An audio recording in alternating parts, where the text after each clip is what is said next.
Təşəkkür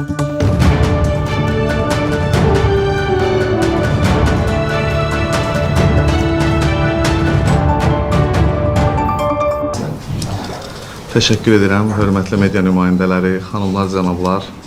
Sizi Məşğulluq Agentliyində görmək xoşdur.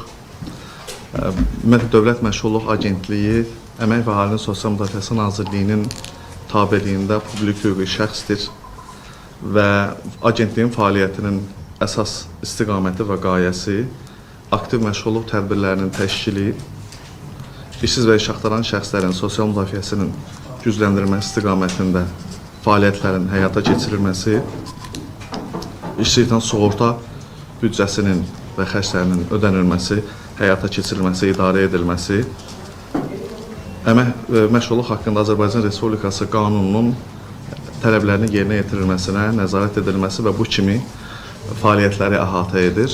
Ümumiyyətlə fəaliyyətimizdə biz əsaslandığımız normativ hüquqi baza, başda Azərbaycan Respublikasının konstitusiyası olmaqla məşğulluq haqqında qanun, işsizlikdən sığorta haqqında qanun, Azərbaycan Respublikası Prezidentinin fərman və sərəncamları, Nazirlər Kabinetinin qərarları və Nazirliyin kollegiya qərarları formalaşdırır.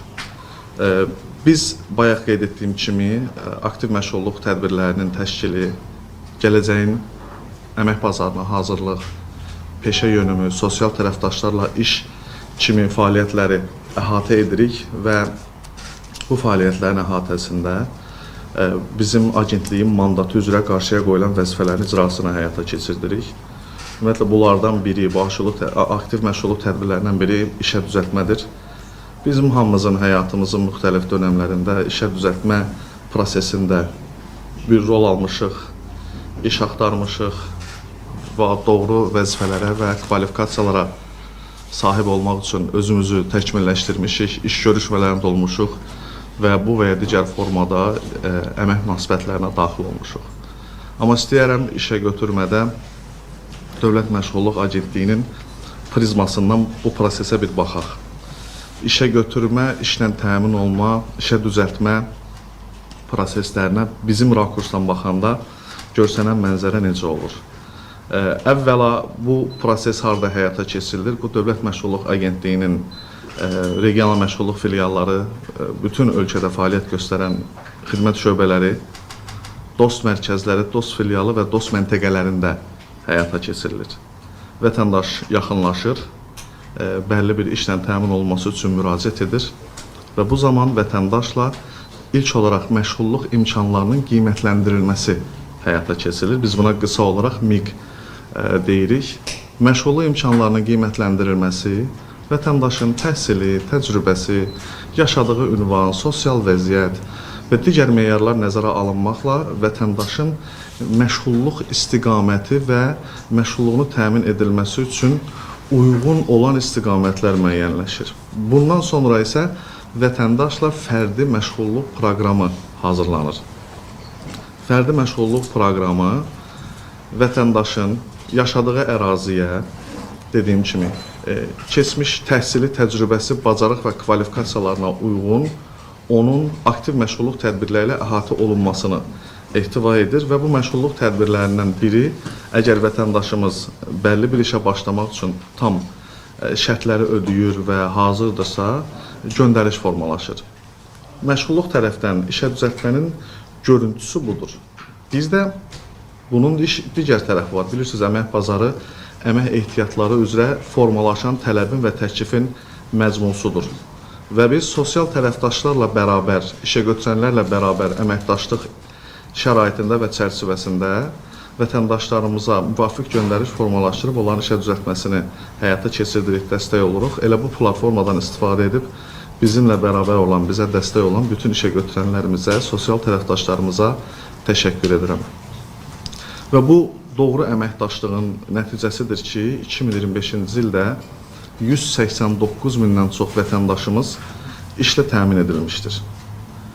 Aktiv məşğulluq tədbirlərinin digər hissəsi özünü məşğulluq proqramıdır. Ümumiyyətlə, bu proqramın məqsədi nədən ibarətdir? Bu, pasiv sosial dəstək alan subyektdən vətəndaşımızı iqtisadiyyatın aktiv fəal iştirakçısına çevirmək, ailələrin, az təminatlı ailələrin gəlirlərinin artırılmasına və bunun genişləndirilməsinə dəstək olmaq, kiçik sahibkarlığı təşviq etmək və regionlarda dəyər yaradan yeni iqtisadi fəallığı artırmaqdır. Özünə məşğulluq tədbirləri çərçivəsində, proqramı çərçivəsində 2025-ci ildə 16 mindən çox vətəndaşımız, daha dəqiq desəm, 16.827 nəfər vətəndaşımız bu proqramla əhatə olunmuşdur.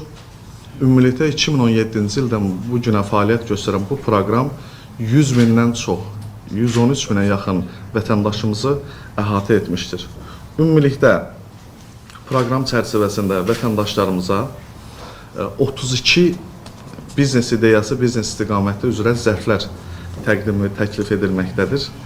2025-ci ildə yeni 5 zərf artıq bu zərflərə əlavə edilmişdir. Bunlar çotançılıq, qəssab, avtodəmirçi və zədələrin boyasız çıxarılması, avtorazval xidməti, yəni təkərlərarası düsturların düzəldilməsi və eyni zamanda özünə xidmət avtoyuma məntəqələridir.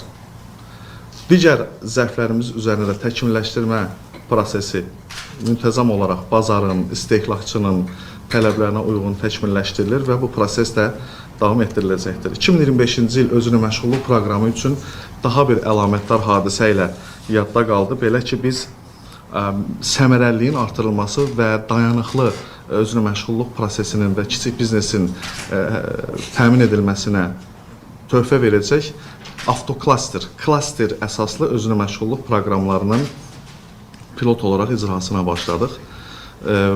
İlk olaraq Oğuz rayonunda Padar kəndində bir-birinə bənzər yaxın istiqamətlər üzrə olan aktivləri və sahibkarları birləşdirdik.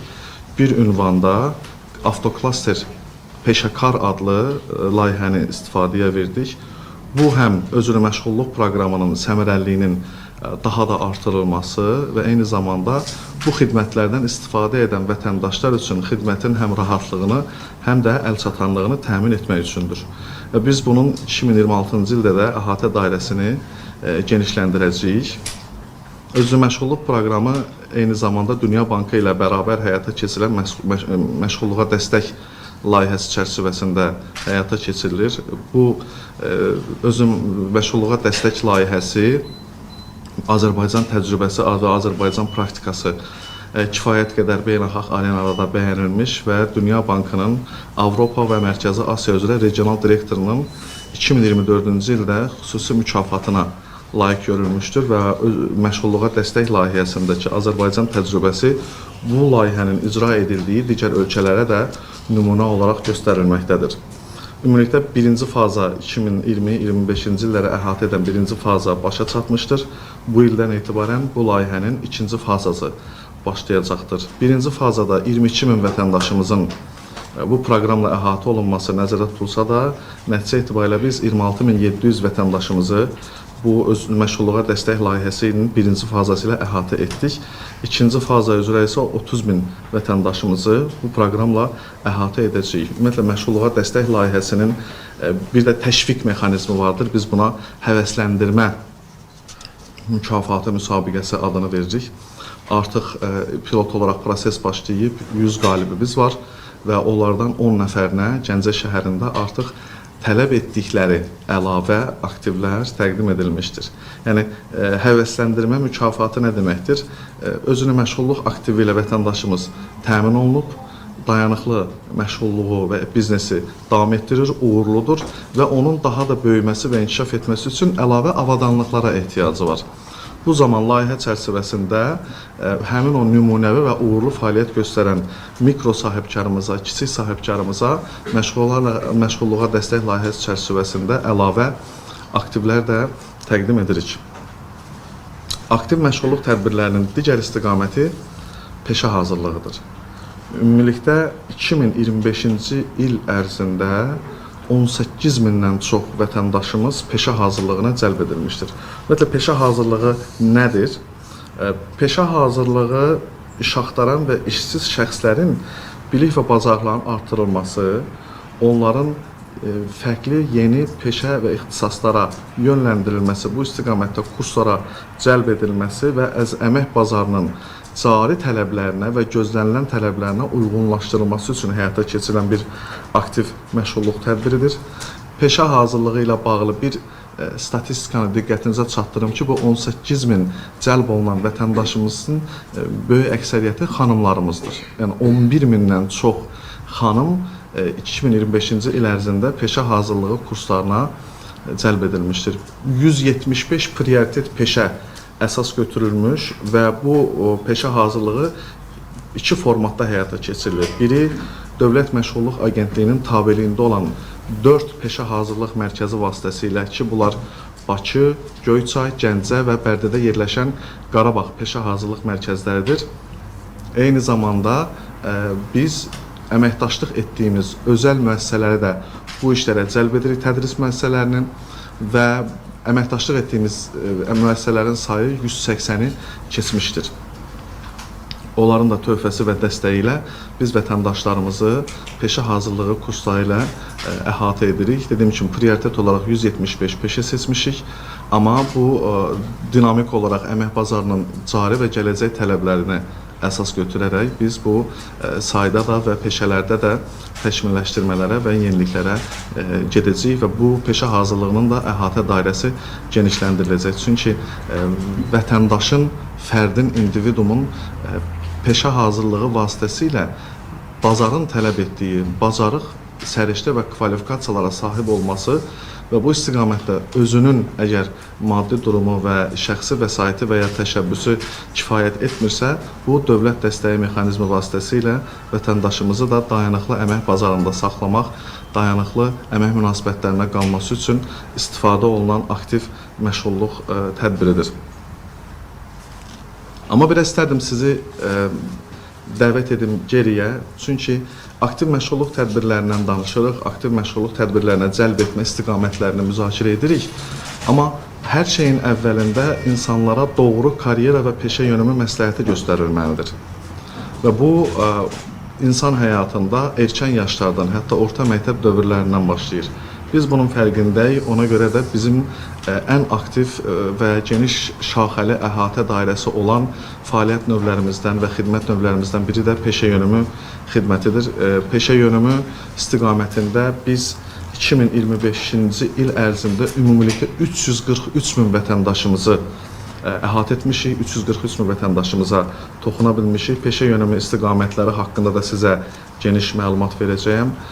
Bunların standart proqramları və eyni zamanda layihələri halında həyata keçirilən geniş arealı vardır və bu istiqamətdə məsələyə baxanda rast gələn nədir?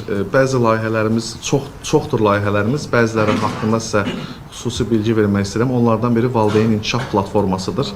Biz ucqar ərazilərimizdə, kəndlərimizdə yaşayan valideynlərimizin gələcəyin əmək bazarı və onun gözləntiləri istiqamətində şagird olan, gələcək əmək bazarına oyunçu kimi hazırlaşan övladlarının doğru, prioritet, tələb olunan peşələrə yönləndirilməsi istiqamətində valideynlərimizlə iş aparırıq.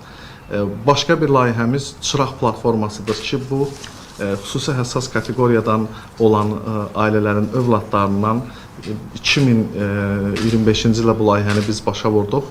80 nəfər şagirdimizi seçmişik. Onlarla uzun bir müddət ərzində mentorluq, təlim və inkişaf proqramları ilə birgə həmin yeniyetmələrimizin inkişafına və onların gələcəyin əmək bazarına doğru, səriştəli və faydalı vətəndaş kimi hazırlanmasına töhfə vermişik. Ümumilikdə peşə yönümü fəaliyyət istiqamətlərindən biri tələbə inkişaf platformasıdır. Biz ona TIPX konferansları deyirik. Bu zamanda adresatlarımız tələbələrdir. Universitet tələbələri ilə biznesin, iqtisadiyyatın fərqli sahələrində uğurlu olan Azərbaycan vətəndaşları ilə, mütəxəssislərlə onları görüşdürürük və onlarla panel şəklində müzakirələr aparırıq, onların suallarını cavablandırırıq. Uğura gedən yolda nələrə diqqət etməlidirlər? Bir ekspert rəyi, mütəxəssis tövsiyəsi və uğur hekayələri əsasında gənclərimizin gələcək həyatını planlamaları və doğru karyera yolunda, doğru kvalifikasiyaları və bacarıqları, bilikləri əldə etmə yolunda töhfə verməyə çalışırıq. Digər fəaliyyət istiqamətimiz, peşə yönümü istiqamətində Alo Karyera xidmətidir. Bu, individual əsaslarda həyata keçirilən bir xidmətdir. Fərdi olaraq həyata keçirilir.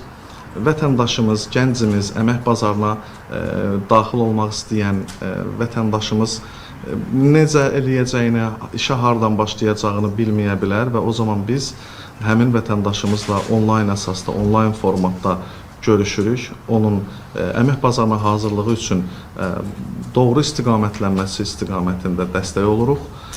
Ona CV-ni necə hazırlayarlar, iş görüşməsinə necə hazırlaşarlar, iş axtarma platformalarını necə dəyərləndirərlər, vakansiyalar üzrə tələblərə cavab vermə mexanizmlərində necə hazırlaşarlar istiqamətində biz vətəndaşlarımızı təlimləndiririk, onlara mentor təyin edirik, dəstəkçi, karyera mütəxəssislərinin vasitəsilə təyin edirik.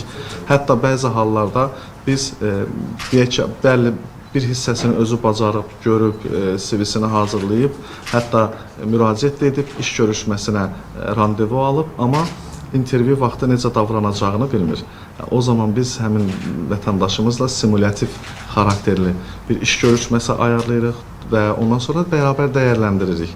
Harda, nəyə, necə diqqət etməlidir və özünün açıq tərəflərini necə inkişaf etdirməlidir.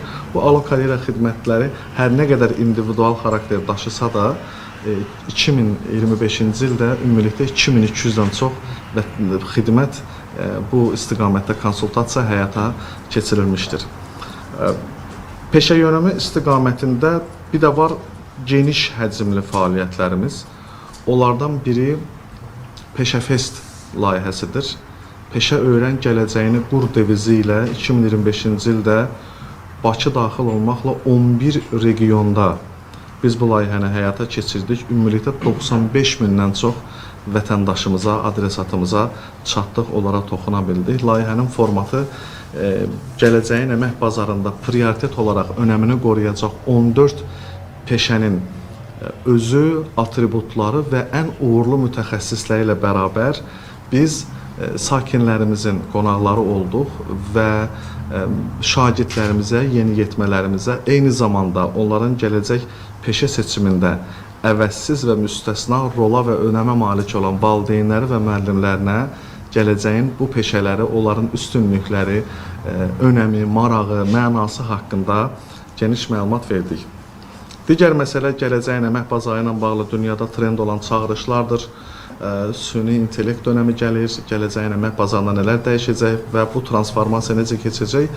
Bu mövzuları ələ alan və Azərbaycanda əvvəlcə Naxçıvanda, daha sonra Bakıda gələcəyin peşələri sammitini icra etdik, yerinə yetirdik və bu konferanslarda bu dediyim məsələlər, mövzular ələ alındı və geniş fikir mübadiləsi aparıldı. İstər işsiz iş axtaran şəxslər, istər insan resursları mütəxəssisləri, qurum rəhbərləri, dövlət və özəl qurumların nümayəndələri burada aktiv rol aldılar.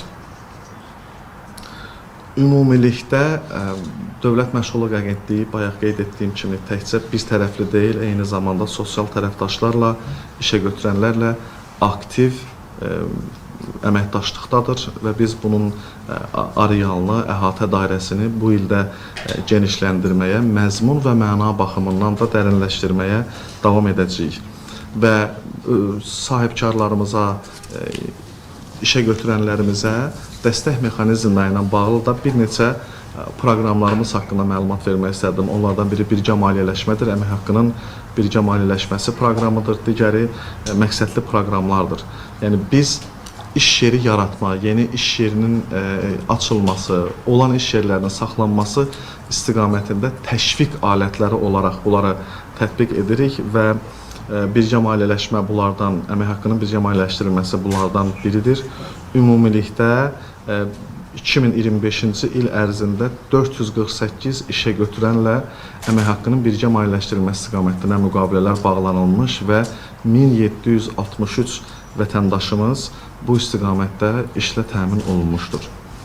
Və işsiz iş axtaranlarla işçi axtaranların birləşdirilməsi, görüşdürülməsi də aktiv və səmərəli nəticə verən fəaliyyət növlərindən biridir ki, biz bunu əmək yarmarkaları və dəyirmi masalar vasitəsilə həyata keçirdirik. 2025-ci il ərzində ümumilikdə Dövlət Məşğulluq Agentliyi 218 əmək yarmarkası təşkil edir və bu əmək yarmarkalarında işə götürənlərin potensial işçilərinə, potensial əmək bazarının təklifi formalaşdıran tərəflərinə çıxışı, onları yerindəcə dəyərləndirməsi üçün geniş fürsət yaradılmışdır. Ümumilikdə bu əmək yarmarkalarına 2200-dən çox işə götürən 18 mindən çox vakansiya ilə təmsil olmuş, iştirak etmişdir. Eyni zamanda Dövlət Məşğulluq Agentliyinin dəstək mexanizmləri, fəaliyyət istiqamətləri üzrə təbii ki, biz sosial mediada, web səhifəmizdə, müxtəlif platformalarda geniş maarifləndirmə tədbirləri həyata keçirdirik. Amma bir də bunun interaktiv tərəfi var ki, işə götürən sahibkar yerində, anında onu maraqlandıran sualları verə və bu dəstək mexanizmlərindən yararlanma haqqında məlumatı interaktiv əldə etmək istəyir. Bunun üçün də biz işə götürənlərimizlə 2025-ci il ərzində 78 dəyirmi masa təşkil etmişik.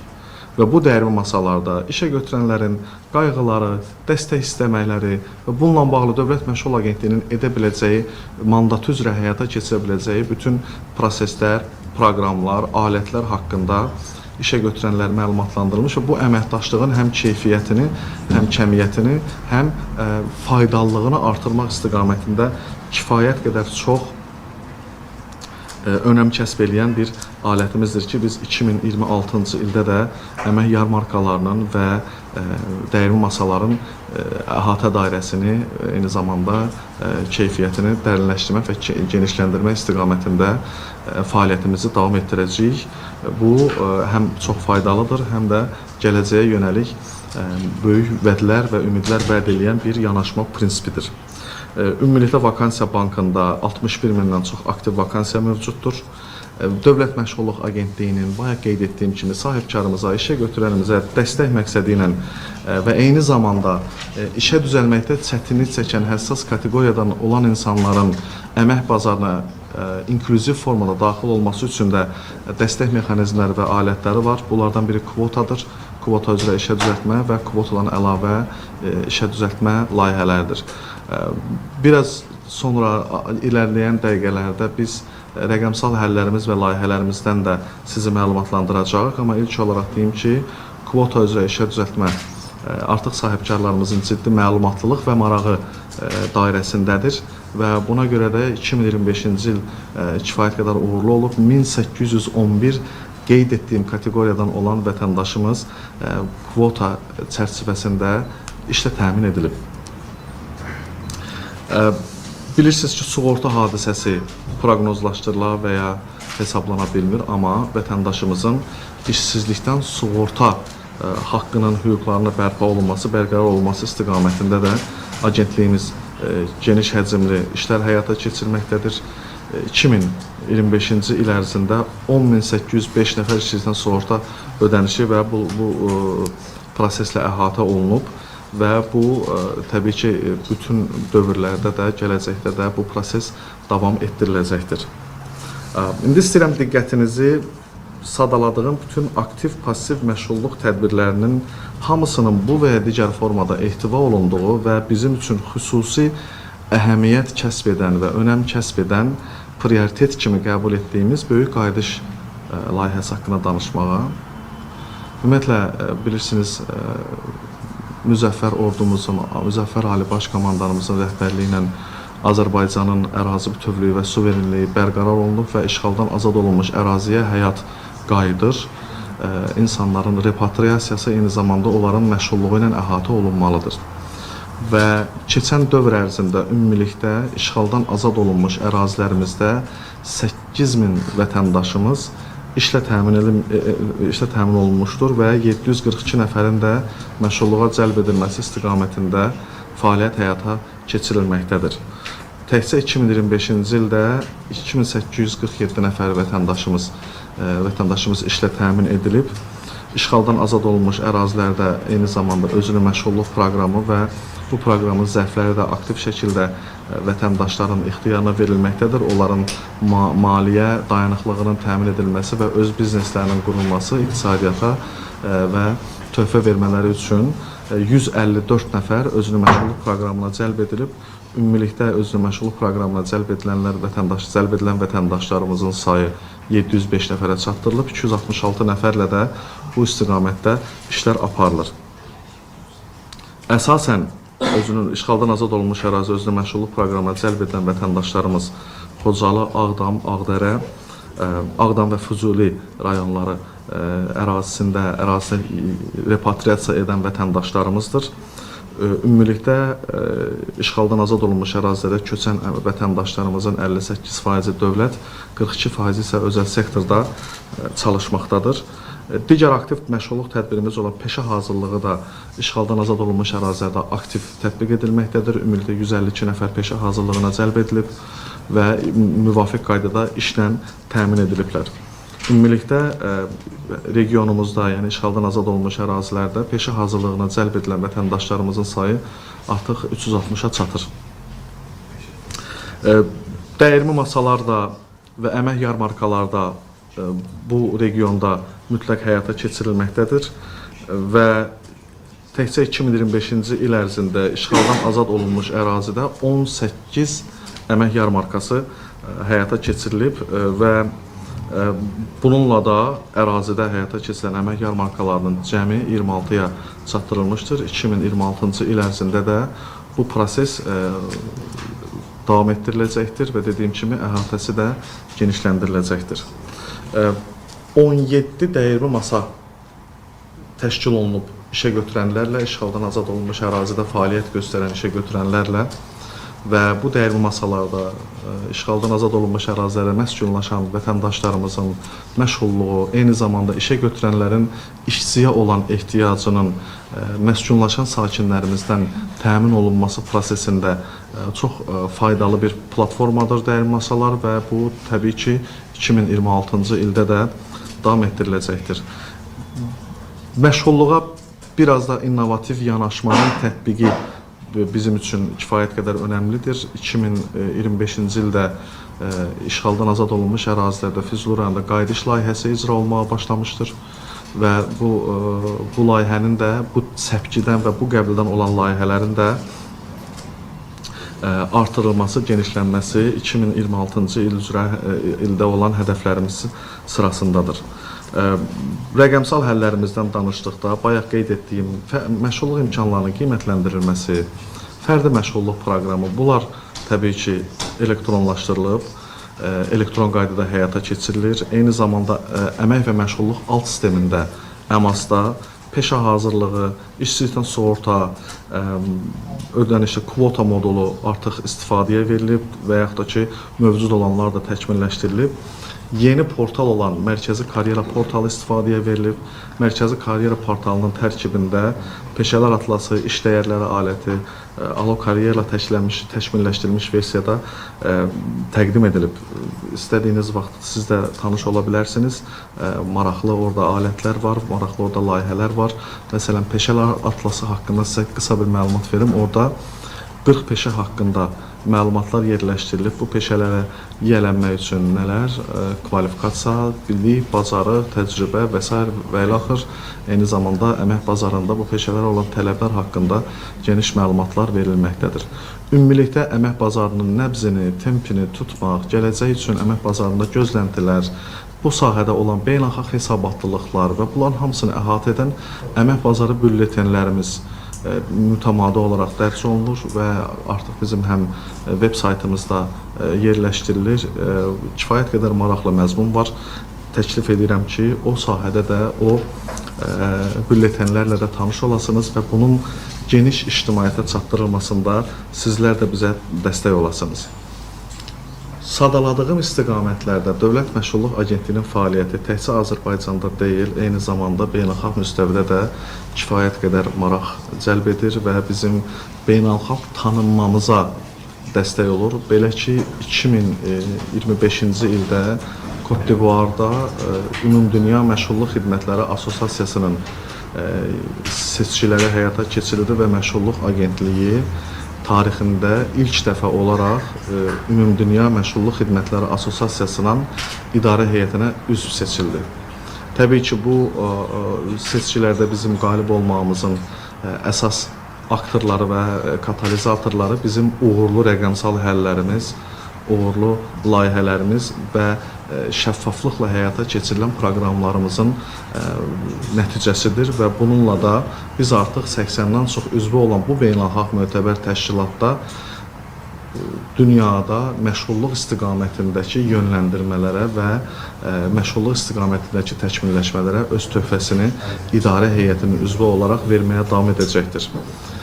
Eyni zamanda Ümumdünya Məşğulluq Xidmətləri Assosiasiyasının üzv ölkələrinə agentliyimiz tərəfindən Azərbaycan təcrübəsi haqqında geniş webinar təşkil olunmuş və Azərbaycan təcrübəsini öyrənməyə maraqlı olan artıq bir neçə üzv ölkələrlə də bu istiqamətdə əməkdaşlıq aparılacaqdır ki, onların da məşğulluq və bu istiqamətdə olan aktiv məşğulluq tədbirləri və digər istiqamətlə mandatları üzrə sosial müdafiənin təmini və vətəndaşların əmək bazarına doğru rəqabətə davamlı keçidi üçün təkmilləşmələrdə Azərbaycan təcrübəsindən istifadə edəcəklər. Ümumilikdə təkcə WAPES, yəni Ümumdünya Məşğulluq Xidmətləri Assosiasiyası deyil, eyni zamanda Avropa Sosial Şəbəkəsi və PESNET İslam Əməkdaşlıq Təşkilatının məşğulluq xidmətləri şəbəkəsi də bizim əhatə dairəmizdə olmuş, bizim əməkdaşlıq etdiyimiz və inkişaf etdirdiyimiz beynəlxalq tərəfdaşlıqlar sırasındadır. Avropa Sosial Şəbəkəsində Dövlət Məşğulluq Agentliyinin bir neçə layihəsi uğurlu təcrübə kimi onların kitabxanasına daxil edilmişdir. Bunlardan Peşəfest, Səyyar Kofe evləri layihəsi və Kaşalata Kafe və İnklüziv Yaradıcılıq Mərkəzi də xüsusi diqqət mərkəzində olmuş və diqqətlərini cəlb etmiş, gələcəkdə öz ölkələrinə və reallıqlarına da tətbiq etmələri üçün bir flaqman rolunu oynamaqdadır. Bu da Avropa Sosial Şəbəkəsində və bu təşkilatda xüsusi maraq doğurmuşdur. Başqa bir uğurumuz ondan ibarətdir ki, 2025-ci ilin iyul ayında Malaziyanın paytaxtı Kuala Lumpur şəhərində Perkeso, yəni Malaziya dövlətinin İnsan Resursları Nazirliyinin tabeliyində olan Sosial Təminat Mərkəzi ilə birlikdə İslam Əməkdaşlıq Təşkilatının üzv olan ölkələrin əhatə edildiyi böyük bir konferans həyata keçirilmişdir. Və bu konferans zamanının Dövlət Məşğulluq Agentliyinin geniş məruzəsi, çıxışları olmuş və biz onun əsas təşkilatçılarından biri olmuşuq.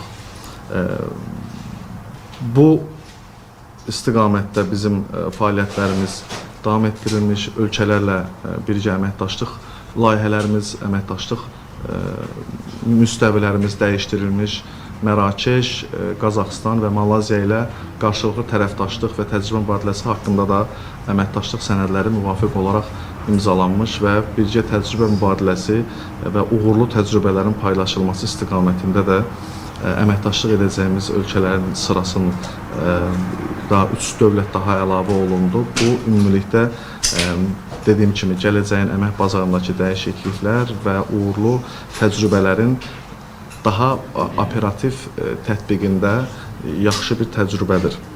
Bakı İqlim Həftəsi çərçivəsində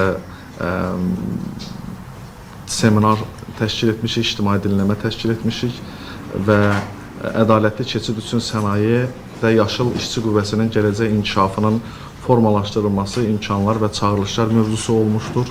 Bunun da geniş əhatə dairəsi və ictimaiyyətə geniş məlumatlılığı təmin edilmişdir. Qısa olaraq bu qədər, sonda bir maraqlı layihəmiz haqqında sizə məlumat vermək istəyirəm. Burada həm özünə məşğulluq proqramı, həm daha faydalı məşğulluğun təmin edilməsi istiqamətində Azərbaycanın regionlarında Səyyar Kofe evləri layihəmiz fəaliyyət göstərməkdədir. Bu istiqamətə marağı, həvəsi olan işsiz vətəndaşımıza xüsusi təlimlər təşkil etməklə onun özünə məşğulluğu təmin edilir və biz qarşıq sizlərə də o səyyar kofe evlərinə rast gələndə onlardan kofe almağı təklif edirəm. Çox dadlı kofeləri olur. Məndən bu qədər, diqqətiniz üçün təşəkkür edirəm. Suallara geçsək, Fərqənə bir unutulmaz sizin suallar. Mən sizi görüm. Ha, buyurun.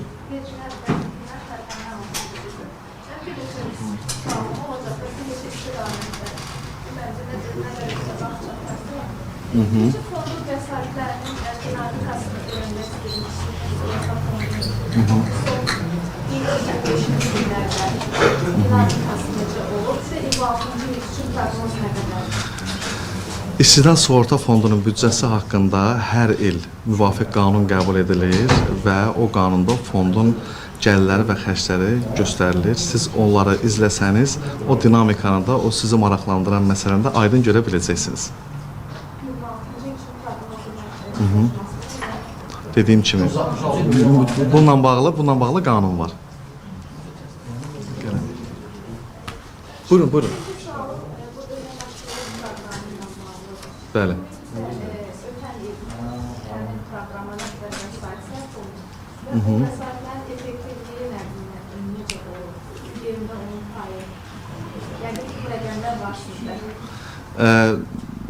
Biz özünü məşğulluq proqramının əhatəliyindən və faydalılığından danışırıqsa, özünü məşğulluq proqramı az təminatlı ailələrin, gəlirliklərinin və regionlarda dəyər yarada biləcək iqtisadi fəallığın artırılması üçün həyata keçirilir.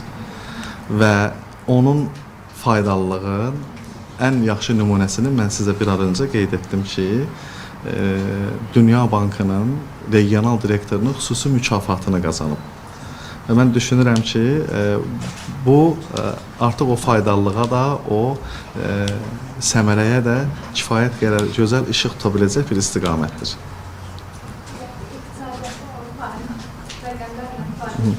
Statistika Komitəsinin məlumatlarını izləyin, orada görəcəksiniz. Əmək bazarı ilə bağlı sizin araşdırmalarınızla bağlı soruşmuşdunuz. 2025-ci ildə və ondan əvvəlki illərdə bu araşdırmalar var. 2025-ci ilin nəticələri nə göstərdi? Və əmək bazarı və təhsilin bir əlaqələndirilməsi deyə necə deyilir? Yəni bu tam bir-birinə bağlı bir sahələrdir. Bəli.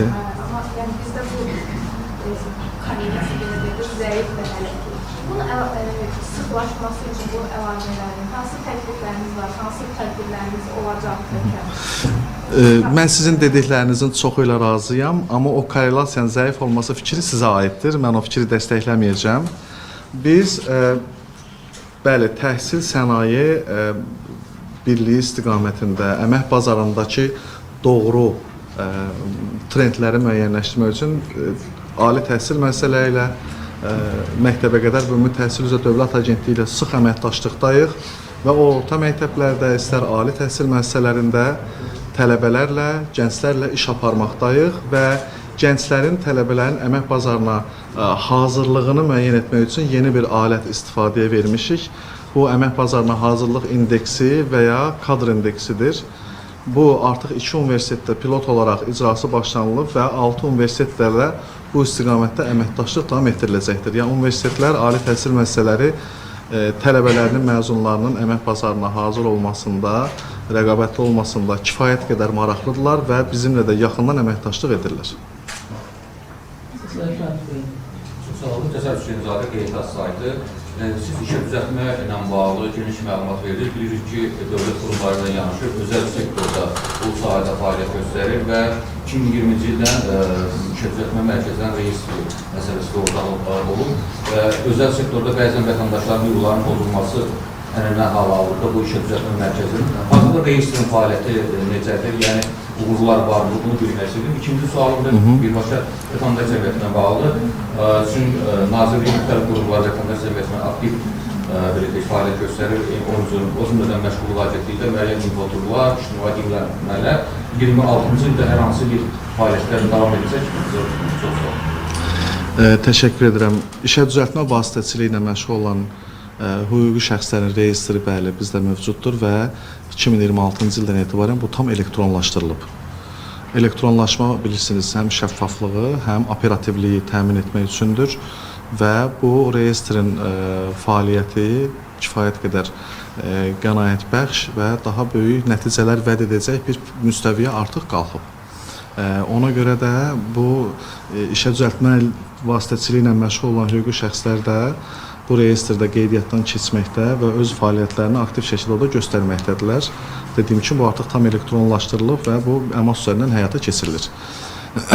O ki qaldı vətəndaş cəmiyyəti nümayəndələri ilə biz hər zaman sizlərlə əməkdaşlıq eləməyə kifayət qədər açıq və bunda fayda görürük. Çünki bizim fəaliyyətimizi, bizim vətəndaşımıza, işə götürənimizə dəstək mexanizmlərimizi işıqlandırmada, geniş auditoriyaya çatdırılmada rolunuz böyükdür və bu ildə əvvəlki illərdə olduğu kimi əməkdaşlığımız davam edəcəkdir.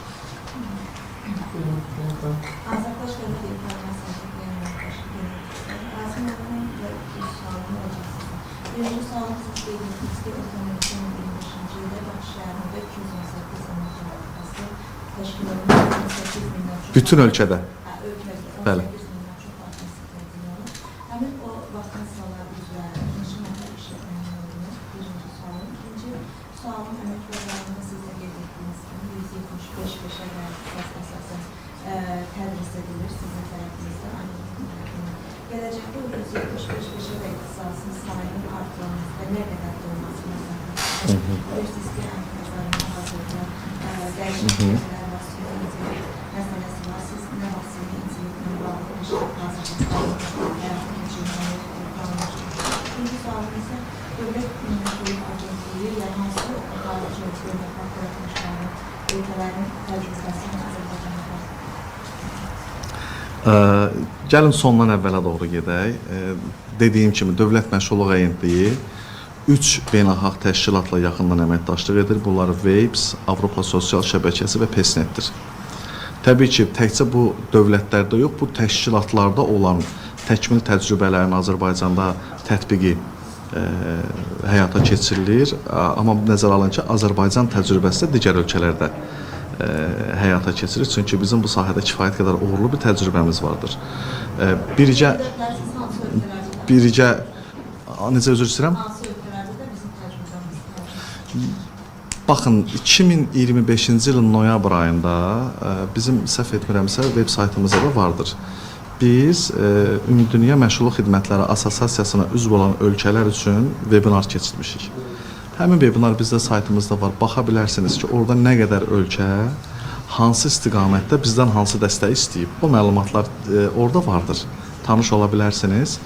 İkinci, 175 prioritet peşənin sayında hər hansı bir dəyişiklik, bəli, bu əmək bazarında tələb olunan, gözlənilən prioritet peşələr prioritetliyini hər zaman qorumaya bilir. Çünki əmək bazarı dinamik bir mühitdir, dinamik bir müstəvidir. Ona görə də bu bazarın tələbinə uyğun olaraq bu peşələrdə artım da həyata keçirilə bilər və daha məntiqli, daha bazarın tələbinə uyğun peşələr də bu prioritet peşələr sırasına əlavə edilə bilər. Sonuncu sualınıza gəlincə, süni intellektlə bağlı peşələrin bizim onsuz da IT istiqamətli kifayət qədər peşələrimiz var, peşə kurslarımız həyata keçirilir və onlarda təbii ki, süni intellekt tərəfə də yönləndirmələr var. Bu günləri Azərbaycanda siz məsələn araşdırın, süni intellekt mütəxəssisi vakansiyaları nə qədər bəyan edilir? Bəli, bu peşəyə ehtiyac var. Gələcəkdə də bununla bağlı trend artım üzrə gedəcək. Hətta bu yaxınlarda Elon Musk'ın bir bəyanatı vardı ki, elektrik təminatı, enerji təminatı güclü olan dövlətlər süni intellektdə ən uğurlu olacaqlar. Və bilirsiniz, Azərbaycan elektrik enerjisinə görə dünyada lider dövlətlərdən biridir. Bu da deməkdir ki, bu ölkədə süni intellekt ixtisaslarına tələb durmadan artacaq və o durmadan artdıqca da biz də həmin süni intellekti ehtiva edən peşələri öz peşə kurslarımıza daxil edəcəyik. O ki qaldı əmək yarmarkalarına. Bilirsiniz, əmək yarmarkası bu yarmarkaların bütün növlərində olduğu kimi əmək yarmarkasındadır. İşə götürən vakansiyalarını sərgiləməklə bütün ora gələn vətəndaşları götürüb işlə təmin edəcək deyə bir yanaşma olmur. Orada əsas prinsip nədir? Əmək yarmarkalarında işə götürən bu vakansiyası üzrə bazarda real tələbin, təklifin qoyduğu tələblə arasındakı fərqi görməkdir. Məsələn, biz A mütəxəssisi vakansiyası elan etmişik və bu tələbləri qoymuşuq, elana çıxmışıq. Amma real bazarda adresatımız olan insanlar arasında bu tələblərin hamısını yerinə yetirə biləcək potensiallı verdiyimiz əmək haqqı qarşılığında potensiallı kadr azdır. O zaman biz həmin kadr toplaması prosesində geridə qala bilərik və müəssisəmizin biznes, kommersiya maraqlarının təmin edilməsi üçün komplektləşməni vaxtında etməyə bilərik. Bu zaman neyinlər? Onlar korreksiyalara gedirlər öz tələblərində. Eyni zamanda təklifi verən tərəf, yəni işsiz iş axtaran şəxsimiz yarmarkalara gedir, özünə maraqlı olan vakansiyalarla maraqlanır və yerində öyrənir ki, bu vakansiya qoymuşsunuz, siz əslində buradan nə tələb edirsiniz? Normalda iş intervyusu zamanı bunu soruşmaq olmur. Amma əmək yarmarkaları çox gözəl platformadır ki, mən data analitik olmaq istəyirəm, SQL bilirəm, Python'dan biraz öyrənmişəm, tamam, mən data analitik ola biləcəyəm. Amma yarmarka zamanı bu xidməti təklif edən bir şirkətlə görüş zamanı əslində normal data analitik olmaq üçün praktiki olaraq daha hansı bacarıq və kvalifikasiyalara sahib olmalısınız, orada geniş məlumatlandırma həyata keçirir. Yəni, əmək yarmarkalarının ana qayələrindən biri doğru şəkildə tələb təklifi üzləşdirib, onlar arasındakı uyğunsuzluğu azaltmaqdır. Yəni, ona görə də bilvasitə və bilavasitə nəticəyə yönəlmə var. Əmək yarmarkaları bilavasitə yox, bilvasitədə yönəlməni həyata keçirə bilir. Yəni, təqribi olaraq sizlərin rəqəm olaraq Buyurun. Mənim 2 sualım var, baxıb edəcəyim bilir. Birinci sualım bu işsizlikdən sığorta ödənişlərlə bağlıdır. İşsizlikdən sığorta ödənişləri bildiyimiz kimi işsizlikdən sığorta fonda çarpasında zararlı ödənilir. Amma biz o fonda baxanda məlum olur ki, vəsaitlərin çox cüzi bir hissəsi demokratla istifadə edilir. Hətta digər məqsədlər oluşurlarsa, Nazirliyin tabirindəki olunan durumlara daha çox vəsait təşkilənir. Bilmək istəyirəm ki, büyük məsələ də bildiğim ki, ardından bunu ekspertlər işsizlikdən sığorta ödənişi almalı olan şəxslərin əhatə dairəsinin çox məhdud olmasına nəzər edirlər. İstəyir bu məsələləri təqdirəsiz. Belə söz ki, əgər fond işsizlikdən sığorta ödənişləri üçün geniş ödənişmək üçün əhatə dairəsi geniş deyilsə, o fond nə üçün deyil və yaxud da tərsinə vəsait ödənilməli olan kateqoriyaların əhatə dairəsi nəyə görə aşağı azdır? Bu birinci sualımdır. İkinci sualım isə bu, siz statistika 189 min insanı keçən il işlə təmin etmişsiniz.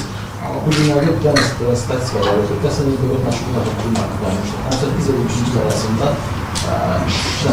ən çox işə götürən müəssisələr. Bunlar toplanıq vardır. Toplanlığın 5-i ilə market və mağazinlər edirlər. Biz amma təcrübədə görürük ki, bunlar özləri iş saxtarlar və hətta çətin çəkilir işçi.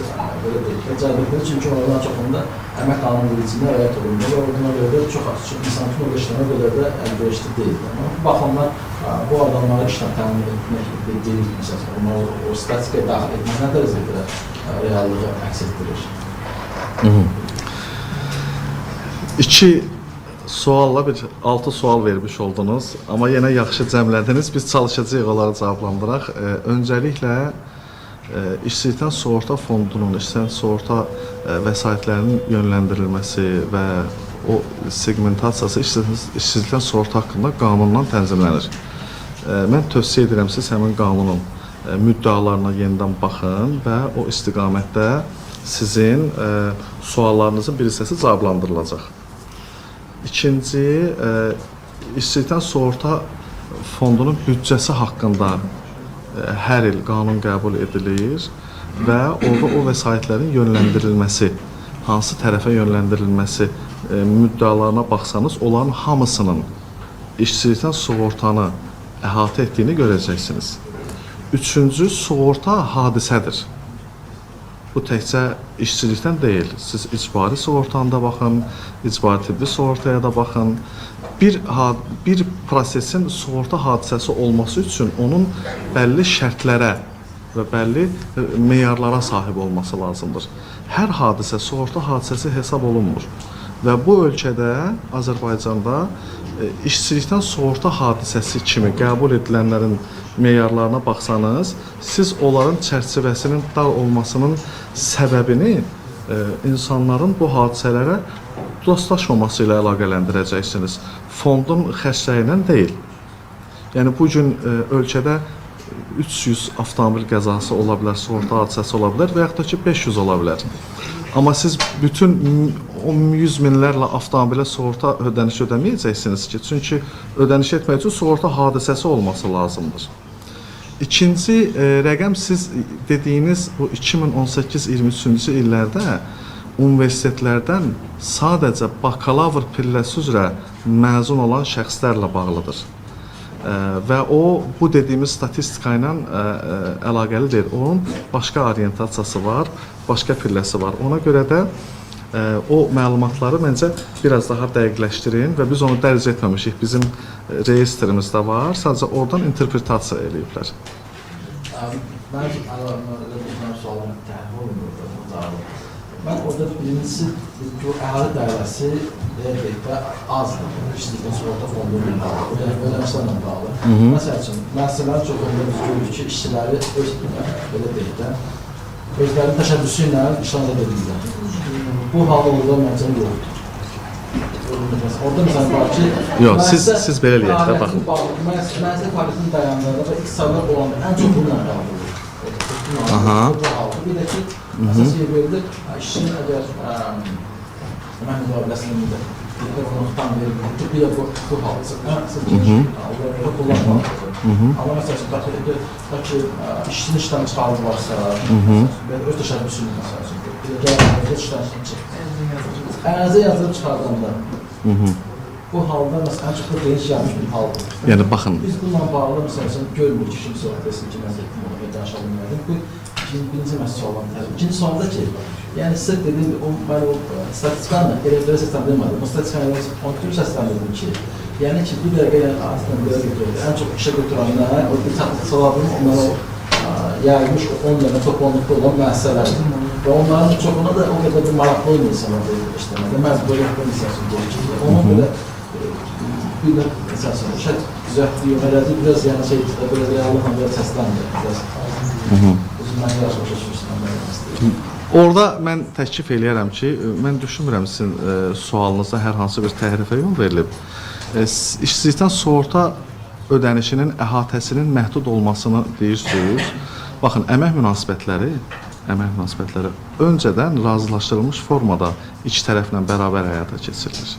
Yəni, biri ilə əmək münasibətinə girilirsə və o müddətli müqavilə bağlayırsa, o müqaviləni bağlayanda artıq razılaşmış olur ki, bu müqavilənin müddəti bitəcək, bitə bilər. Dediyim kimi, işsizlikdən sığorta ödənişinin fondunun əhatə dairəsi, bu həm təkcə Azərbaycanda yox, dünya praktikasında belədir ki, sığorta hadisəsinin əhatəsi olmalıdır. Əhatəsi sığorta hadisəsi ilə siz, yəni dünyanın heç bir yerində fond idarə edilmir. Ona görə də bu hal baş verilir, işçiyə məcbur ərizə yazdırırlar, nə bilim, işdən çıxardırlar, bu olur, bu olur. Bunlar hamısı siz eşitmişsiniz, eşitmək mümkündür, amma onun dokumentasiyasını doğru bir şəkildə həyata keçirtməklə, bunun aidiyyəti dövlət qurumları var, onlara müraciət eləməklə, sorğu ünvanlamaqla bu sığorta hadisəsinə gətirə bilərlər. Gətirdikləri andan etibarən isə biz o sığorta ödənişini həyata keçirəcəyik təbii ki. Biz orada əhatə dairəsi sığorta hadisəsini doğru interpretasiya etməsəniz, siz o sığorta ödənişini idarə edə bilməzsiniz. Tamam mı? O ki qaldı işə götürənlərin əsasən marketlər olması, nə olması dünyanın hər yerində. Baxın, gedin OECD-nin Education at Glance, bir də Eurostat. Onların hesabatlarına baxın və orada universiteti məzun olmuş, bakalavr pilləsindən məzun olmuş şəxslərin məşğulluğu istiqamətində bir dəyərləndirmə aparın. Görün onlar harda işə düzəlirlər. Universiteti dərhal bitirən kimi Azərbaycanda bunlar məzun olurlar 20-21 yaşlarında. Orada bəzən olur bu 25 yaşında, 30 yaşında, axı orada icbari hərbi xidmət olmur. Ona görə qərb ölkələrində bəzən orta məktəb bitirən kimi dərhal universitet oxumaya bilirlər. Və bakalavrla magistratura arasında böyük bir yaş fərqi formalaşır. Və bizim məzunların məşğulluq reytingi platformasından siz istinad edirsiniz. Oradakı məlumatlar əmək bazarına istiqamətləndirmə və valideynləri, şagirdləri, işə götürənləri təşviq etmə məqsəd daşıyır. Bu ümumi ölkə üzrə işə götürmənin əsası deyil. O tamam başqa bir istiqamətdir və bu reytinqləşmə prioritet peşələri, maraq olan, əmək bazarına daha çox maraq olan istiqamətləri özündə etibar etmək üçündür. Başqa? Buyur. Elçilikdə iqtisadi xəbər portalı həm konuda süni intellektlə bağlı amma başqa fərqli istiqamətdə həm də süni intellektin iş yerlərinin azalmasına səbəb olması bizim aktual mövzulardan biridir. Həm bu prosesi siz necə görürsünüz və bunun qarşısını almaq üçün nasıl? Təşəkkür edirəm. Dünya İqtisadi Forumunun işlərin gələcəyi hesabatları olur. Və işlərin gələcəyi hesabatında gələcəkdə 2025-ci ildə, 2030-cu ildə funksional strukturun dəyişəcək peşələr olacaq. Eyni zamanda aktuallığını itirən peşələr olacaq. Və süni intellektin iş yerlərini azaltması deyil, iş yerlərində insanlardan gözlənilən tələbləri transformasiya edəcək. Məsələn, 2000-ci illərə qədər SEO mütəxəssisi, SMM mütəxəssisi deyə bir iş var idi. Yox idi ki. Amma operatorlar var idi və bu istiqamətdə digər işlər var. Bunlar sənətləri, peşələri transformasiya edirlər. Yeni tələblər ortaya qoyulur və yeni peşələr yaranır. Məsələn, süni intellektlə bağlı yeni yaranan peşələrin istiqamətləri və sayı haqqında məlumat verim sizə. Təkcə AI prompter ixtisası üzrə bu dəqiqə dünyada Udemy'yə baxın, Coursera-ya baxın, LinkedIn Learning-ə baxın, minlərlə kontent olan kurslar paylaşılır və bu istiqamətdə olan vakansiyalar, elanlara çıxılır. AI prompter, AI detective, AI designer, AI engineer. Yəni, bu istiqamətlər gələcəkdə bir statistika deyim sizə, bu Malayziyada keçirilən beynəlxalq konferansda səsləndirilmişdi ki, 2017-ci ildən etibarən dünyaya gələn uşaqların 60%-dən çoxu əmək qabiliyyətli yaşa çatanda nə işlə məşğul olacaq? Hələ o peşələr icad olunmayıb. Və əmək bazarının bu qədər sürətli transformasiyası vardır. Ona görə insan faktoru, insan amili texniki istiqamətlərdə azala bilər, amma o heç bir zaman beyin olaraq və fərd olaraq hər hansı bir formada gələcəyin əmək bazarı insanları işsiz qoyacaq deyə bir düşüncəyə mən pessimist, skeptik yox, optimist yanaşmadayım. Dediyim kimi 2018-ci ildə 19-cu ildə süni intellekt platforması elan ediləndə Sam Altman var, oranın təsisçilərindən biri. Buna sual verirlər ki, bu platformadan, yəni OpenAI platformasından siz necə gəlir əldə edəcəksiniz? Adam dedi ki, yəqin ki, biz onun özündən soruşacağıq ki, biz səndən necə pul qazanaq? Hamı gülmüşdü. Üstündən cəmi 6-7 il keçib, artıq süni intellekt platforması, süni intellekt agentləri vasitəsilə normal vizyonu, ideyası olan bir nəfərə milyardlıq biznes qurdura bilir. Yəni, sən data analitiklər komandasını, marketoloqlar komandasını cəlb etməyinə ehtiyac yoxdur. Süni intellekt agentləri formalaşdırırsan və o agentlər sənə milyardlıq bizneslər qura bilir. Və bunun da hamısının idarə etməsi insan əlindədir. O agentlərə promptu yazmaq, tələbnaməni vermək və sizin 93-cü, 94-cü illərdə mobil telefon yox idi. Amma indi görün nə qədər mobil telefonla bağlı proqram yazan, onu təmir edən, ona xidmət göstərən sənətlər və peşələr mövcuddur. Xanımın da sualı vardı. Günel Nazimqızı, mənim sizə bir neçə sualım var. Bir neçə. Çünki statistikalarınızda cavab ala bilmədim, ona görə qeydlər. Buyurun. Hansı regionda işsizlik daha çox var? Bu mənə maraqlıdır ki, onun səbəbləri nədir? Dövlət Məşğulluq Agentliyinin regionlarda təqdim elədiyi vakansiyalarda orta əmək haqqı nə qədər maraqlıdır?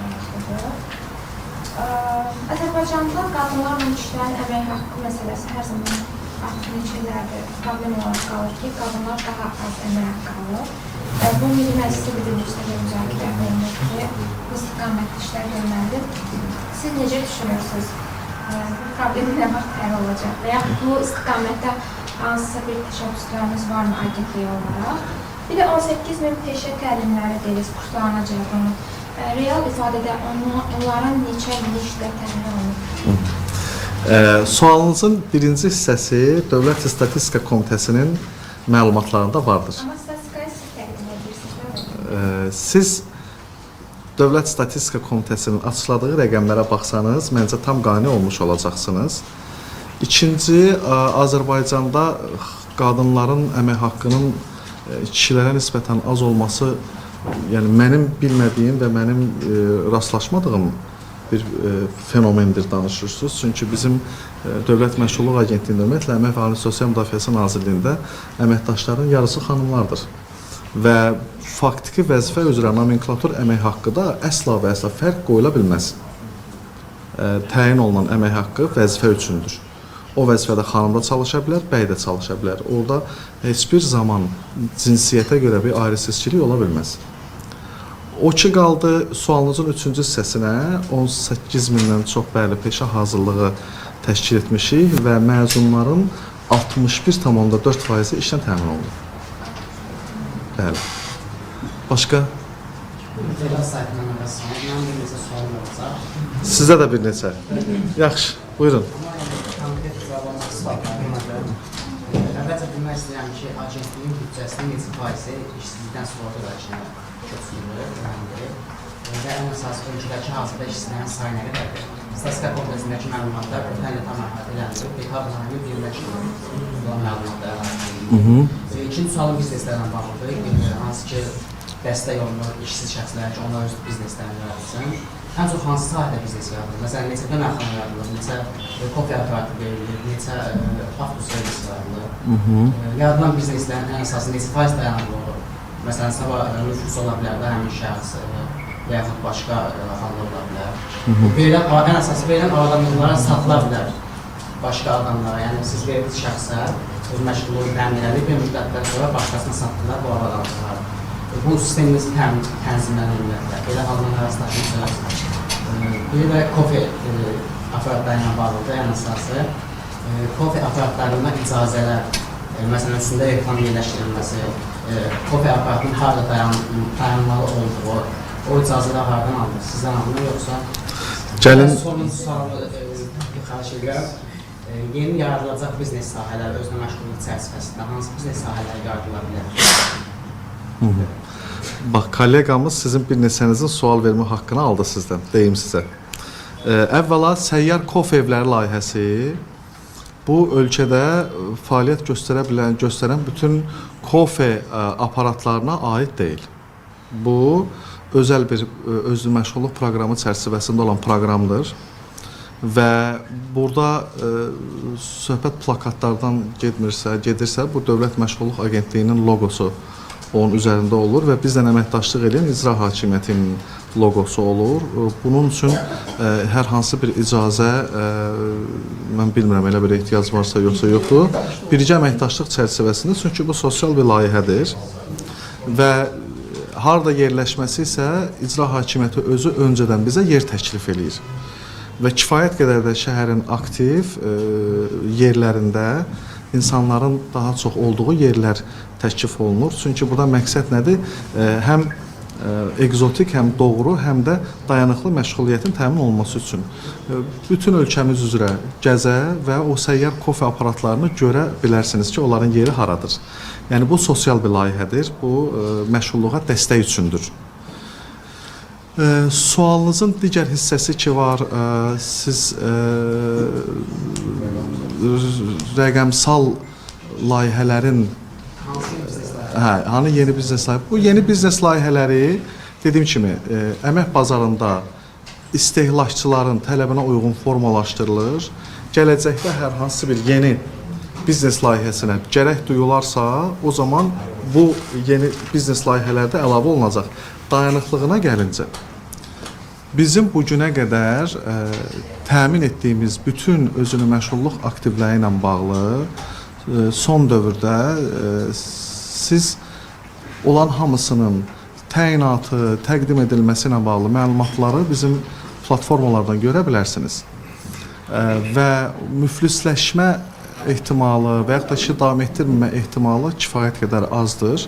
Əksinə, uğurları olanların hədsiz çoxdur sayı, faizi də və bizim burada ən çox təşviq etdiyimiz mexanizm insanları əlbaxanlıqdan, eləbaxanlıqdan özünü məşğulluğa və dayanıqlı biznes subyektinə çevrilmə üzərində köklənmişik və bizim dəyərli media nümayəndələrindən də təvəqqəmiz ondan ibarətdir ki, bizim bu yolumuzda bizə dəstək olsunlar və vətəndaşlarımızın doğru maarifləndirilməsində rol alsınlar.